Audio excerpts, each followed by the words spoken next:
Passaremos a palavra a Ricardo Cesare Roman Amigo.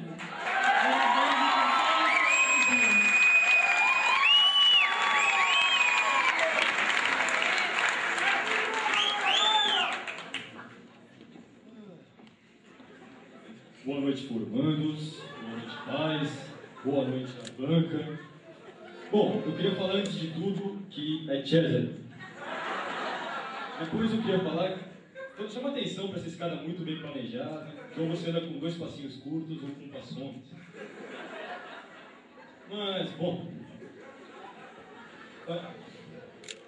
mais retórico do que fazer discursos rebuscados é fazer discursos rebuscados, mas usando aquela metalinguagem, falando, fui fazer um discurso usando palavras difíceis, mas aí viu que o melhor era esquecer tudo isso, fazer algo puro, vindo do coração. E aí pronto, já está humildemente justificado se o discurso for ruim. Eu também não vou procurar nenhum daqueles significados de palavras-chave em dicionário, palavras-chave em dicionários, educação, sucesso, ética, enfim. Eu também vou evitar citar Deus, já que nem era unanimidade, nem todo mundo se sentir confortável com isso. Bom, isso tudo sintetiza aqueles bordões clássicos que qualquer orador já usou uma vez na vida para começar falando com o público. Talvez por isso que um bom ouvinte esteja sempre pensando em outra coisa. Mas, em todo caso, eu vou esquecer um pouco esse ímpeto de reinventar a roda. Não vou usar aqui o pensamento, lembrando mais, de Einstein, que diz que educação é o que resta quando se esquece tudo que aprendeu na escola. Bom, vamos falar um pouquinho dos professores. A gente teve um Anchieta, desde a 8ª série, já com muitos pessoal, muitos, olha aqui, muitos, eu não é. Às vezes os 3 juntos, só, olha aqui, eu não é. Nesses 4 anos que a gente conviveu, da 8ª até agora o 3º colegial, muita coisa mudou. No começo, o vidro da janela era suficiente para traçar os ângulos retos, etc. Mas no 3º ano, visto que estudávamos geometria espacial, a janela não dava mais conta, era uma coisa no plano afinal. Então partiu-se para a porta, que dava para mostrar retas em 2 planos distintos, né? Dava até para mudar o ângulo entre esses 2 planos, abrindo e fechando a porta. Bom, ao contrário das explicações da lousa, essas explicações em lugares alternativos tinham muito mais longevidade, ficavam semanas. Também é importante ressaltar o seu talento das artes. Ele compôs inúmeras canções sobre vários temas, geometria, física, química, filmes e, claro, as sem tema nenhum aparente. Enfim, apesar de meio doidinho, destruir alguns lixos, ele é um cara muito gentil. Aí tem os professores de português, o Valfrides, o Álvaro, a Esther. O Valfrides é um poço de cultura. Seus conhecimentos não se resumem só à literatura. Avança sobre muitos outros campos. Destaque para a física, ou mais especificamente metafísica. Ele podia passar horas discutindo, horas, discutindo com uma paixão contagiante sobre o universo. Mas o que impressiona realmente nele é a paciência. Senhores, jovenzinhos, por favor. Até mesmo nas situações mais absurdas durante as aulas, ele, como, sei lá, alguém batendo fotos dentro da camiseta, ele se limitava a dizer: jovem, eu vi o que o senhor fez. Aí tem o Álvaro, malandrão, sempre de bom humor, mas sempre mesmo. Talvez por na quinta-feira à tarde já está em Ubatuba, onde fica até o domingão, ele nunca entrou para dar aula para a gente desanimar. É como um grande amigo, antes de tudo, dando sempre seus conselhos.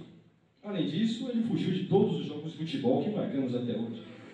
Mas temos esperanças que um dia nem Ubatuba, nem a dor nas costas, o impeçam de comparecer.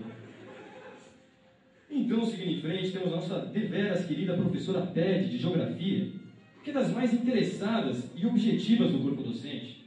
sempre correndo atrás de tudo relacionado a esses vestibulares, fazendo as coisas funcionarem. Paciente, até certo ponto, competitiva, até que perca, né? Mas muito querida.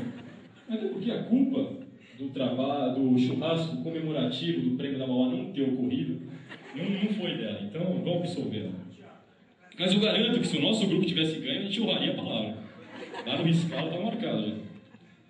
Aí em Química, a gente tem o Eduardo, professor dos mais antigos e queridos, vai deixar em muitos de nós saudades daquelas conversas em pequenos grupos que nos fazia descontrair durante os exercícios. Nessas conversas ensinou-nos, entre outras coisas, como fazer uma bomba a partir de esterco, como fazer bife de soja, alguns toques sobre como fazer brigadeiros melhores, resenhas sobre filmes, livros. Enfim, não importava qual era o assunto, era certo que sempre aprenderíamos algo que usaríamos em nosso futuro. Aí tem o Jair, completando o time dos professores de Química, que hoje em Moema deu aula por pouco tempo, apenas esse ano, mas com a fama já conhecida por todos.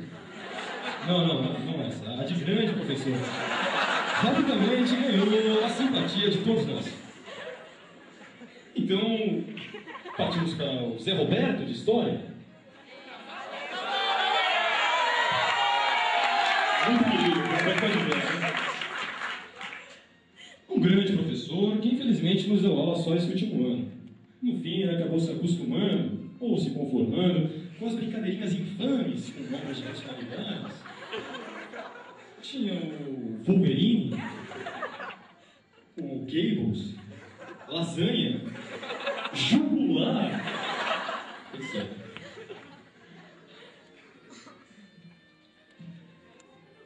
E por que não esquecer, eu vi ele aqui hoje, o Flávio, completando nosso time de professores de História, que foi o primeiro professor de nível médio que tivemos, antes até do Anchieta, e ficou conosco durante 3 adoráveis anos. Dava aulas muito diretas e densas. E mesmo com as piadinhas infames dele, né, momentos de relativa loucura, como nos esqueceríamos da canetinha que encabeçava a chamada oral? Ou das encenações e debates que ele promovia? Ou melhor, como nos esqueceríamos do Nabucodonosor, entoado com tanta paixão pelo Flávio? Então temos o Tarso de Física, alguém com muito a dizer, sempre comentava as histórias engraçadíssimas durante as aulas, especialmente as do Álvaro, que respondia à altura. Daí soubemos da tanguinha de crochê, das aulas de balé, da Carmencita, do clube das borboletas virgens. Ele ficou explicar o que era isso. Tudo isso sem perder o ritmo de aula, visto que, heroicamente, ele passou um impressionante volume de conteúdo nesse último ano.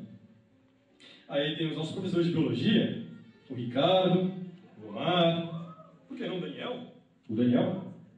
O Daniel era um sujeito baixinho, gordinho, mal encarado, sempre chegava na sala do primeiro ano com o seu andar ameaçadoramente louco, uniformizado com camiseta preta e calça jeans.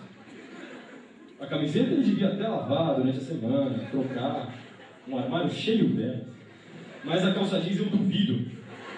Como não nos lembrar da viagem ao Petar, onde, além de roubar minha bandeirinha do Fidelix, ele não tomou um só banho. E não tirou a roupa nem para dormir. Pobre Kaique, dormia embaixo dele. Aliás, eu não falei algo importante. Ele era argentino, o que confere algumas outras características típicas também. Enfim, tudo isso fazia dele um sujeito único, engraçadíssimo, de quem sempre gostamos muito.